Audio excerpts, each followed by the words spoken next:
హనుమకొండ జిల్లా ధర్మసాగర్ మండలంలో ఇనుపరాతి గుట్టల అంశం రాజకీయం దుమారంగా రేపుతోంది. ఇనుపరాతి గుట్టలు అటవీ భూములు మాజీ ఎమ్మెల్యే తాటికొండ రాజేష్ సందర్శించారు. 2000 ఎకరాల అటవీ భూములు కడియం శ్రీహరి కబ్జా చేస్తారని ఆరోపించారు. తన అల్లుడు బినామీ పేర్లతో భూ కబ్జాలు చేస్తున్నారన్నారు. దీనిపై సిట్టింగ్ జడ్జితో విచారణ జరిపించాలని డిమాండ్ చేశారు.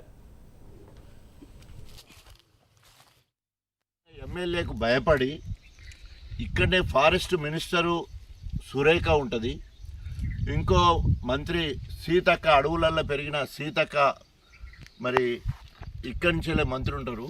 వారిద్దరు ఉండగా వారిని లెక్క చేయకుండా అహంకారంతో అధికార దాహంతో కడియం శ్రీహరి బినామీ పేరుతో భూములన్నీ ఇతరులకు చేరే విధంగా కలెక్టర్ను ఆదేశించి మరి వారి మీద ఒత్తిడి పెట్టి ఈ భూములు అన్యాక్రాంతనయతానికి ప్రధాన కారుడైండు.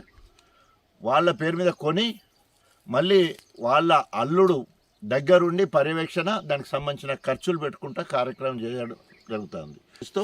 దీని మీద ఒకవేళ కనుక కలెక్టర్ గారు చేతులు ఎత్తేసేది ఉంటే సిట్టింగ్ జడ్జి తోటి న్యాయ విచారణ జరిపించాలని డిమాండ్